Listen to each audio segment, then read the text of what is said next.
Welcome to On Health with Houston Methodist.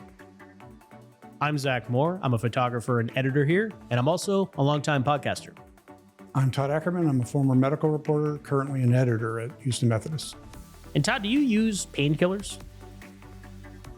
Occasionally. I'm not a big painkiller user. I have a sinus condition that I usually have some mild pressure in my forehead area, but I don't take it for that. But some days it gets more moderate to severe, and then I'll take it. Yeah. You?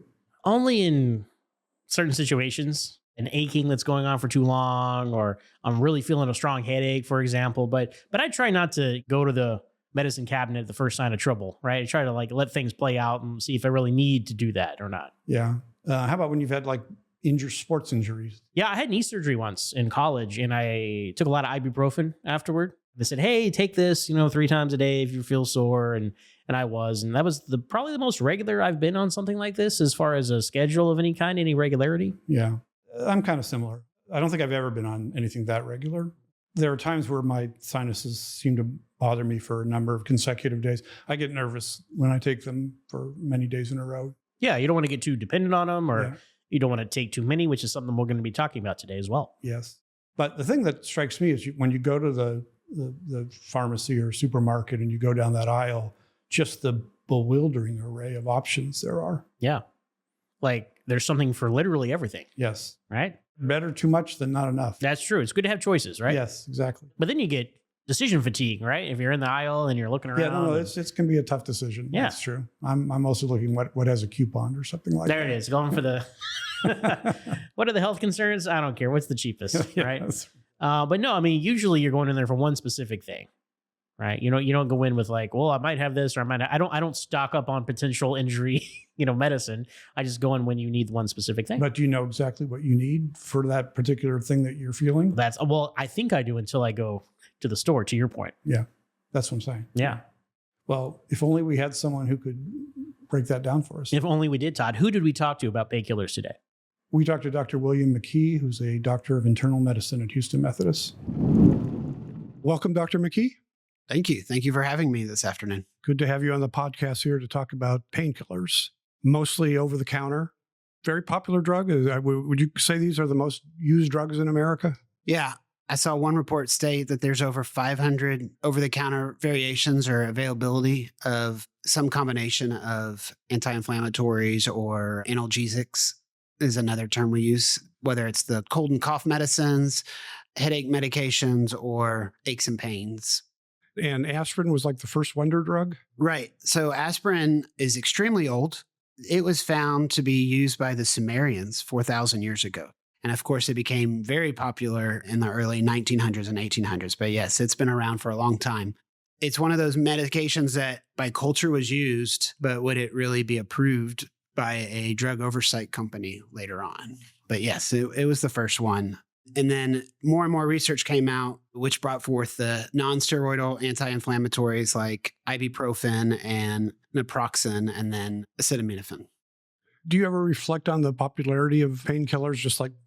There's a lot of pain out there, I guess.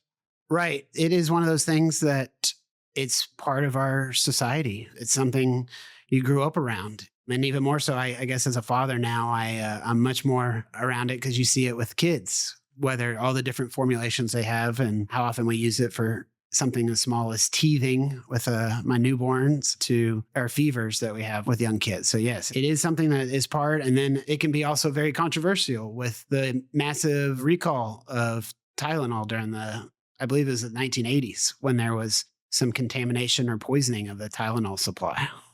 Can you just talk about the major types of over-the-counter painkillers and how they work? There are 2 main categories. There's the analgesic category, or Tylenol, acetaminophen, and then there's the non-steroidal anti-inflammatory group, which includes ibuprofen, Advil, or Aleve naproxen. Tylenol possesses analgesic and anti-fever properties, but lacks any anti-inflammatory effect, whereas the non-steroidal anti-inflammatories do have an anti-inflammatory property as well as an anti-fever property by the receptors that it hits. These receptors modulate inflammatory markers that signal to the body that there's inflammation. Generally, how effective are these painkillers? I mean, is there data showing that they're strong effectiveness for most kinds of pain, whether it's headaches, lower back pain, toothaches, arthritis, neuropathy? Yes, absolutely. These do end up being part of many of the guidelines that we use in a day-to-day medication due to their benefit. Acetaminophen in particular is extremely effective for headaches, extremely effective for fever, which generates pain and discomfort. And then we use it to augment the overall degree of pain people are experiencing. And then with the nonsteroidal anti-inflammatories, ibuprofen, naproxen, they are very effective for inflammation, specifically if it's an acute strain or muscle damage associated with that. So weekend warrior, I overdid it on the pickleball court. I strained my back lifting something. The nonsteroidals are our go-to for those conditions. Are there any types of pain that they're just not that effective for? You mentioned earlier neuropathy. They're probably not very effective for neuropathy, which is more of a nerve-mediated pain. So there's a different class of medications for those. And then depending on like an acute severe pain or post-surgical pain, there are roles for those, but that is some of the reasons why there's the stronger classes of drugs that we use in the hospital. So you mentioned some strong indications for some versus another, but is there also some element of sort of whatever works best for you, that it's a little bit of a crapshoot there, a personal thing of your body just seems to like one better than the other? Sure. I think that's one of the biggest difference. For some people prefer ibuprofen and some people prefer naproxen. In the subclass of nonsteroidals, yes, there's definitely that. But there is some role for Tylenol. When we talk about pain, we like to talk about it on a scale of 0 to 10. And we have found that Tylenol is very helpful in bringing down a level 2-3 degrees from 7 to 5 or 6 to 3. Now there's even a product on the market that has both ibuprofen and Tylenol combined. There's definitely a wide range of mixing and matching them, yes.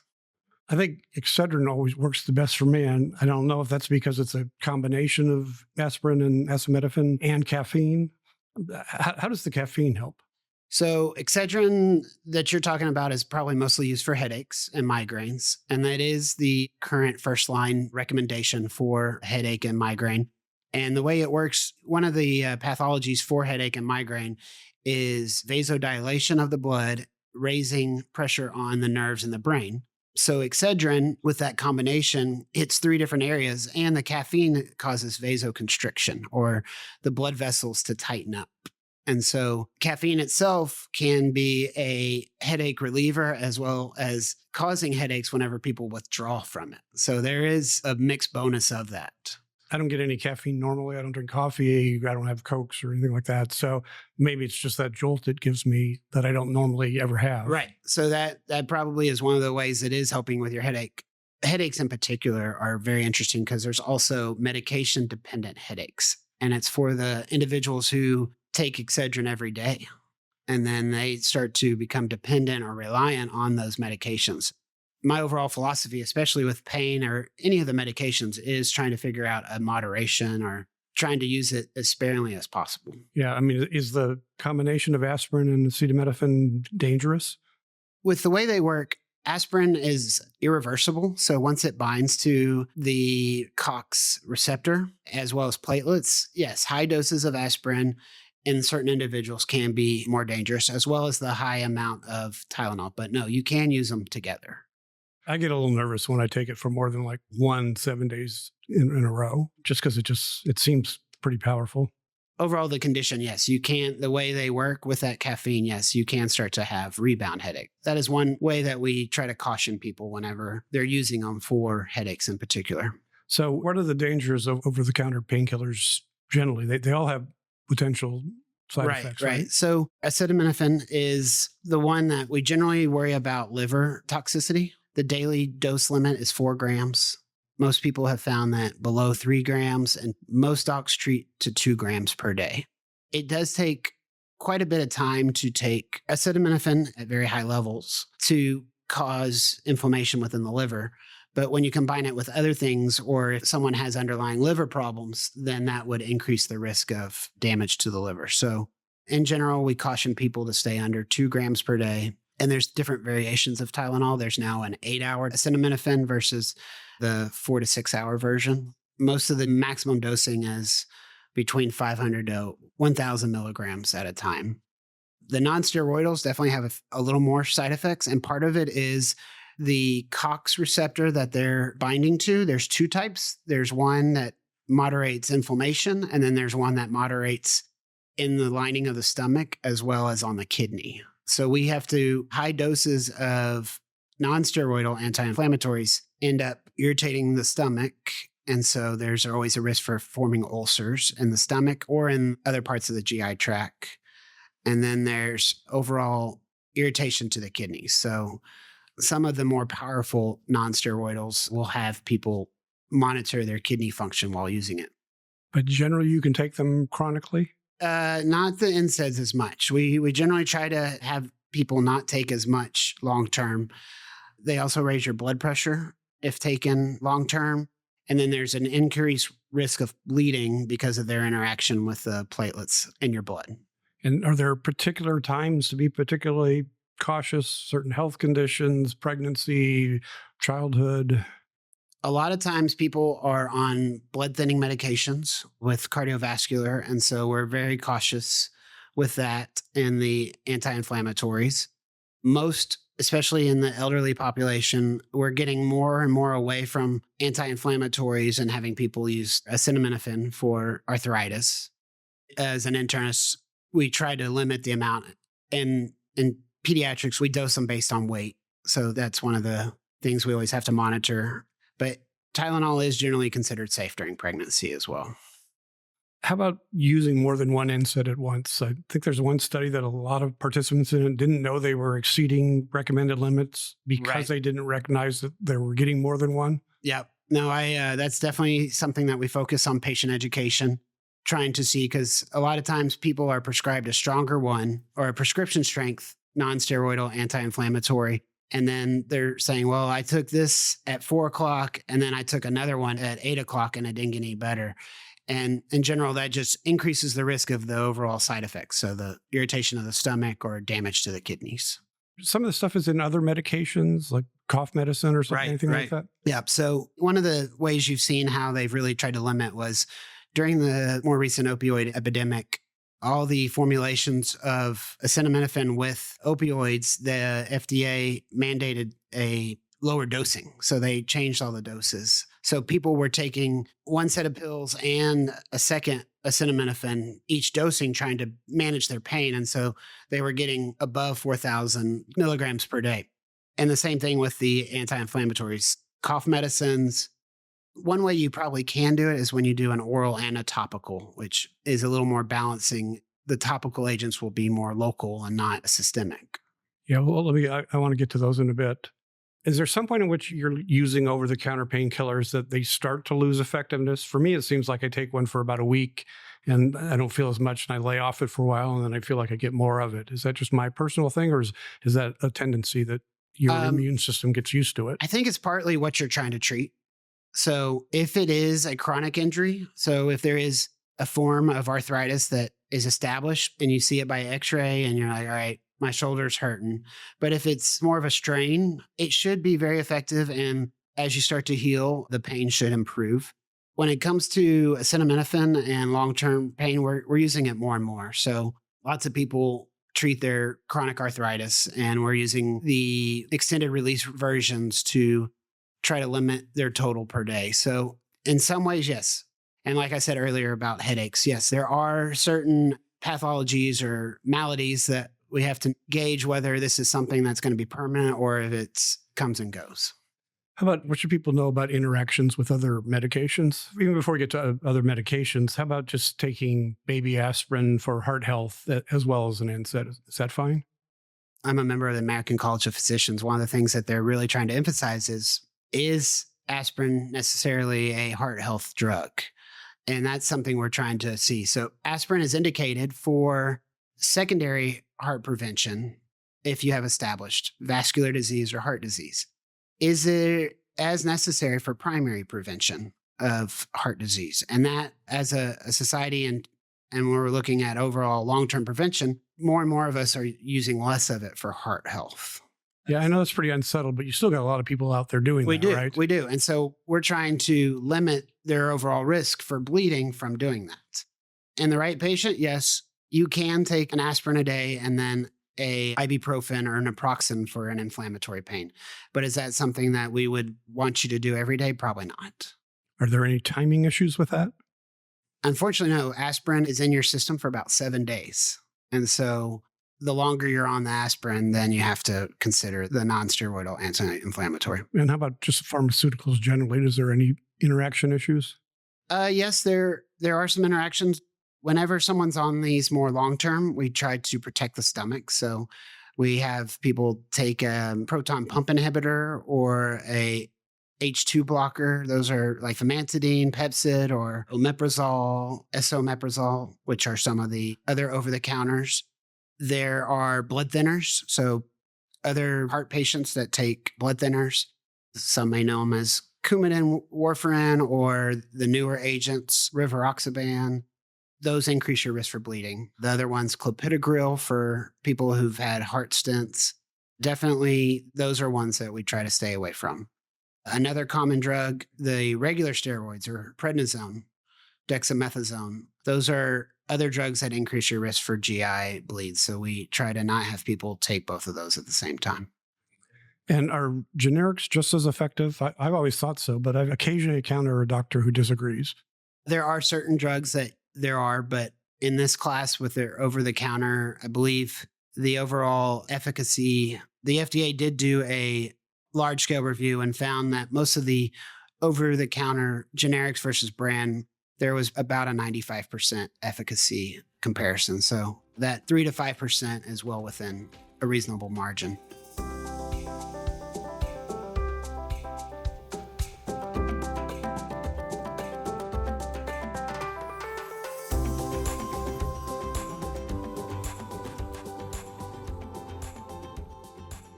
More with Dr. McKee after the break.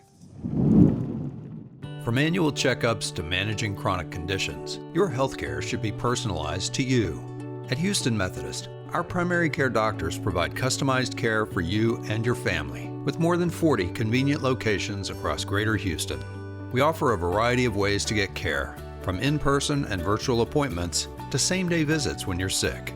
Choose your doctor and schedule online at houstonmethodist.org/stayhealthy. Houston Methodist, leading medicine. Topical forms, are they often a better choice because there isn't the gut side effects? Absolutely. They're great. For a long time, Voltaren was a brand name and prescription, but over the last 10 years, it's become over the counter, especially with large joints. We found it very helpful with knees, elbows, and hands. How about shoulders? You can use it for shoulder. Shoulder's a little more complex because of the muscles involved. It mostly works on the joints? Correct. It's very good. Lots of data showing that it's very effective for knee arthritis. And is it mostly arthritis or just any kind of inflammation in those? Mostly arthritis, yeah. How about lidocaine creams, patches? So that is more of a numbing agent. And so that will be very short-term benefit, not really anything therapeutic. Same with Bengay type products? Yeah. The benzocaine and lidocaine are both topical numbing. Those definitely have a role, and we use them for a great example is sometimes with shingles outbreaks, skin outbreaks, but those are good modulators. Probably more helpful with some of the pain that is derived from nerves versus inflammation. How about arnica? You know, that homeopathic? You see that Right. Pretty mainstream now. It is something that's available, and I think it's just, as with most supplements, that's going to be a person by person. Some people receive benefit, some people don't. And how about herbal medications? I don't know, turmeric, ginger.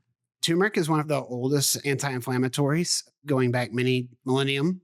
It is still very helpful. We do have to watch out if it does irritate the stomach as much, but we can use it. I endorse patients using it. Yeah, I think it has been helpful. You're generally pretty open to trying alternatives if you're not getting relief other ways? Yeah, that's been a very common question recently with another type of topical, like some of the cannabinoids. So we see lots of questions on, it's really some of the first CBD came into the market. Now some of the other ones are, but yeah, again, it is patient by patient experience. Some people swear by CBD topicals and some say it doesn't do anything for them. What kind of data is emerging on that now? They've got to do a lot more. My understanding, especially on that data, is as each state changes their regulations. Some of the universities can do more research, but federally, there's still difficulty getting a organized data. So when is it time for the prescription painkillers like the Cox NSAIDs? When I'm thinking of using those, generally with a younger, healthy person, and it's short term, I don't think about the prescription. When we see individuals that have multiple problems, including chronic kidney disease, chronic liver disease, or heart problems, then we have to say, okay, is this something that we have the option to do a more selective? Meloxicam is one of the stronger ones, and it is non-selective. And then you've got Celecoxib, which is a selective for just the second enzyme. And so it protects the stomach more. So if someone does have a history of bleeding or intolerance to the stronger anti-inflammatories, then we bring on one of the other ones. I assume those are even more dangerous potentially. Well, I think what you're referring to is some of the more opioid-based or... Well, even the COX-2, though, they don't have potential for, just by nature of being a pharmaceutical, having to go through all that testing. Since it went generic, its use overall has increased. It's affordable. And the overall not having that GI bleeding risk, it is used fairly common. It's used perioperatively for pain control. So sometimes surgeons prescribe it before they do surgeries to try to limit overall pain. So some of these prescription ones, while still requiring prescription, I think probably can be a little safer than some of these other non-prescription ones or over the counter. So if they're safer, why wouldn't they go over the counter too? It's going to take time. I think it's more of how the overall FDA protocols, but I'm sure some of these will eventually go over the counter. Opioids, as you mentioned, often for surgical procedures. So opioids right now are mostly reserved for acute care pain, post-surgical or trauma, and then also included for long-term cancer care. One of the big changes is the longer you treat an individual with those medications, the less benefit they provide. And the body becomes tolerant to them. And so there has been this entire revamp of pain management over the last 10 years to really reserve new prescriptions for opioids to something like a kidney stone, or Tylenol with codeine is oftentimes the strongest medicine prescribed after a C-section or an appendix removal or hernia repair. And again, these are all very short-term prescriptions so that the body doesn't start to become sensitized.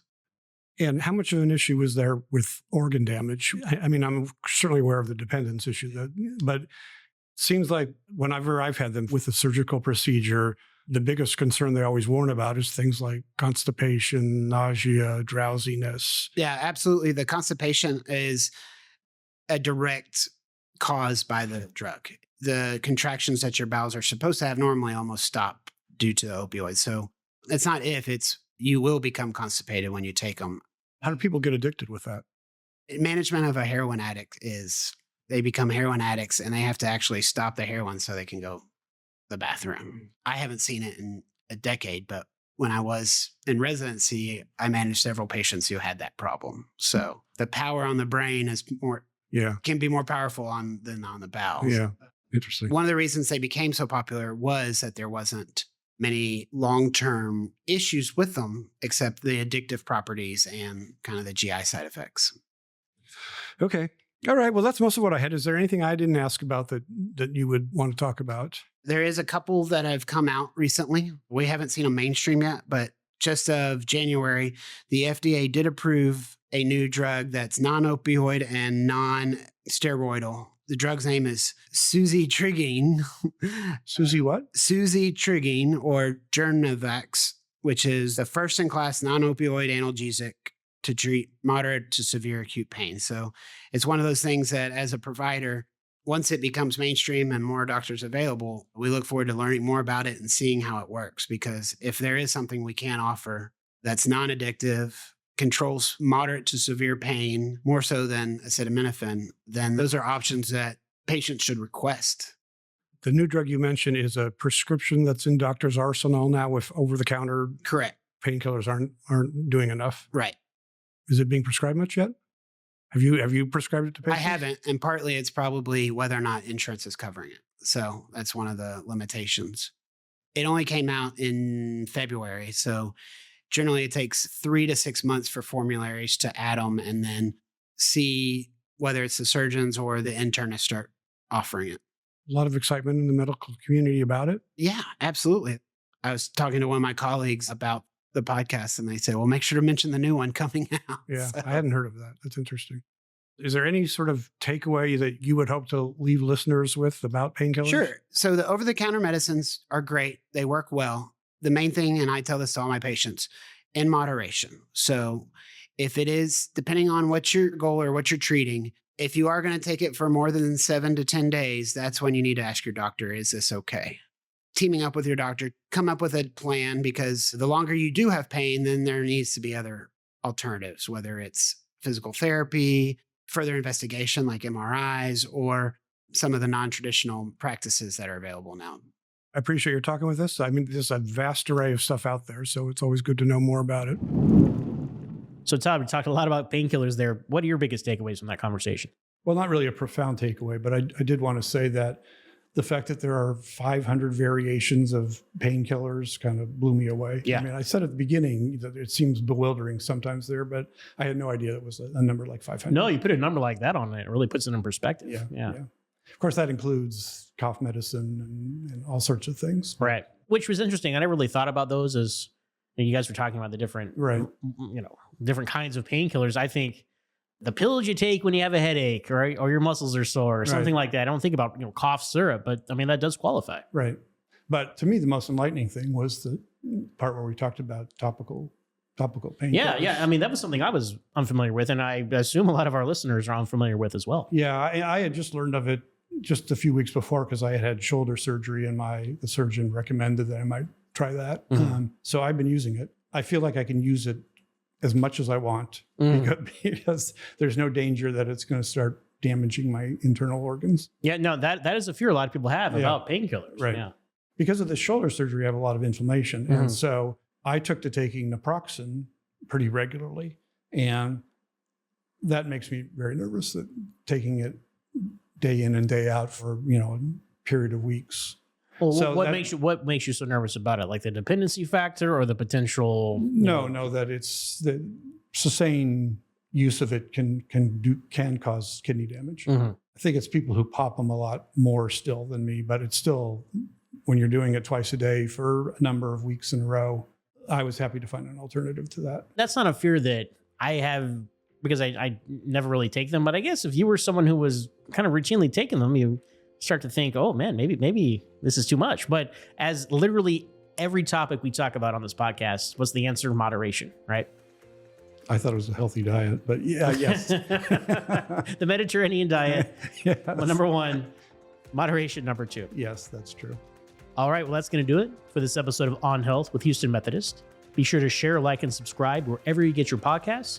We drop episodes Tuesday mornings. So until next time, stay tuned and stay healthy.